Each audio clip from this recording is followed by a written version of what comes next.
umugore cyangwa se umukobwa igihe kiragera gucura cyangwa se ibyo bita menopause. Ariko gucura nanone bigira ingaruka zimwe cyangwa izindi ku buzima bw'umugore. Ubwo ku buzima bw'umugore uri kujya muri menopause cyangwa se wayigezemo, hari ibintu byinshi bihinduka ku mubiri, hari ingaruka nyinshi ziza ku mubiri wawe. Ndashaka kugira ngo uyu munsi tuganire ku ngaruka 10 ziterwa no gucura cyangwa se ziterwa na menopause. So ingaruka za mbere rero ni ukwiyongera kw'ibyago byo kurwara indwara z'umutima n'iz'imiyoboro y'amaraso. Kubera ko turabizi ko kubera kugabanuka kwa estrogen n'umusemburo uvuburwa cyangwa se ukorwa n'intangangore, umusemburo ibyo bita ovaries cyangwa se mu gifaransa ni ovule, something like that. Uwo musemburo ugira akamaro kenshi mu buzima bw'umugore, mu buzima bw'umugore kagiye gatandukanye, ni ujye no kw'imihanga igomba kugenda, ariko nanone ufasha gukora neza na kw'intangangore, ugafasha umutima n'imiyoboro y'amaraso gukora neza. Niba utarubizi, estrogen ifasha umutima n'imiyoboro y'amaraso gukora neza. So rero iyo yagize iyo estrogen yagabanutse, ugira ibyago byinshi by'ubwo burwayi bw'imitima n'imiyoboro y'amaraso, imitsi n'ibindi byose. Uyu ni ingaruka ya mbere yo gucura ku mugore. Ikindi ni ukugabanuka k'ubucucike bw'amagufwa, byo bita osteoporosis cyangwa se osteoporosis.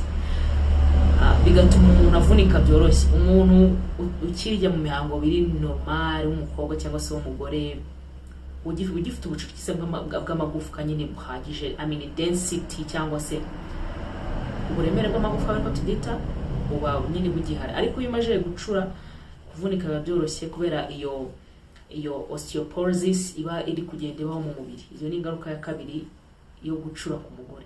Ingaruka ya gatatu ni ukuma kw'igitsina cyangwa se mu gitsina, byo bita vaginal atrophy.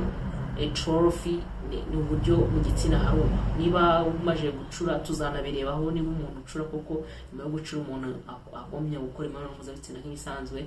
Rero niba ugikomeje ujya kuyikora, mu gitsina cyawe haba humye nyine, kubera niyo ntuza nayo nizo hormone zindi zigabanuka nazo zigenda ko niyo zagabanutse nayo mavangingo cyangwa se nubwo bubere buza mu gitsina nabwo buragabanuka, bigatuma ugira ibyo bita vaginal atrophy. Ikindi ni ibibazo by'inkari, nko gufata inkari ntabwo ukibishoboye. Niba ushaka kunyara, ushobora no kwinyarira cyangwa se kugira indwara zigiye zitandukanye mu miyoboro y'inkari, ukagira ama infections agiye atandukanye. Rero iyo umuntu amaje gucura, yabasha gukontorora kwinyara cyangwa se kutinyara rimwe na rimwe birahinduka. Niyo mpamvu niba uri umukobwa cyangwa se uri umugore, hari ukuntu umuntu w'umubyeyi mukuru yicara ukabona yahagurutse, ukabona ahantu yari yicaye haratose, ataruko ari ikivada, ari uko biba byaje atabizi. Ni ibintu biba nyine ku bushake, biba byaje, ni voluntary, ni ibintu biba byaje voluntary, ni ibintu biba byaje atabizi. Ariko nyine kubera gucura ibintu utabasha gukontorora, ni ibintu nzacamo, undi wese azacamo. Ikindi ni ukwiyongera kw'ibiro no kwegerana kw'ibinure byo mu nda, kubera ko bitewe n'impinduka z'imisemburo ibinure biriyegeranya ku nda, ndetse hari na metabolism zigiye zitandukanye ziba zitakiba. Niyo mpamvu akenshi hari umuntu ugira muri menopause ibiro bikiyongera, akabyibuha cyane cyangwa se bikagenda gutyo. So rero ibyo nabyo biri mu ngaruka zo gucura. Ikindi ni ukugabanyuka kw'icyifuzo cyangwa se kw'ibyifuzo byo gukora imibonano mpuzabitsina cyangwa se sexual desires cyangwa libido iragabanuka cyane. Umva hari imisemburo, iyo misemburo myinshi gihari ibitegeka ubwonko kugira ubwo bushake, ariko iyo yagabanutse nyine n'ubwo bushake buragabanuka.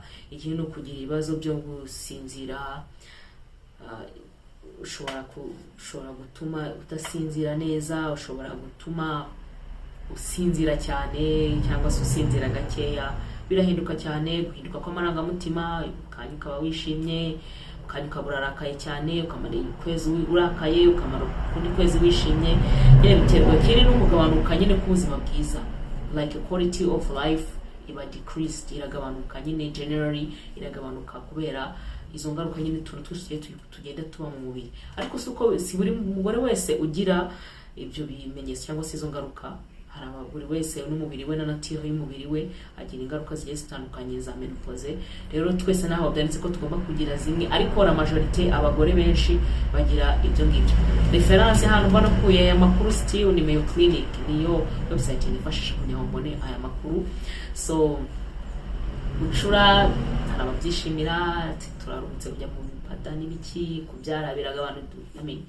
Kubyara nabyo kuko kubyara n'igishoro nabyo birasa nkaho bigabanutse tuntu twinshi, ariko nanone bizana n'ingaruka. Ubundi buri action yose iba ku mubiri wacu igira ingaruka. Niyo mpamvu bavuga every action has its own consequences, even on the body it's operated that way. So that's it. Ni cyo nakuganizaho. Niba uri umumama cyangwa se uri umukobwa ufite mama uri guca muri ibyo bihe ya nuko bigenda, ngiye mama wanjye ari kubicamo, ndabino I've been notified. It's obvious. So rero yakunze ikiganiro, liking, sharing, commenting, na subscribing niba utarabikora kugira ngo tube benshi kandi kimwe biganiro cyane gusa mbona ntakwiriye kuribwa. Okay, that's it.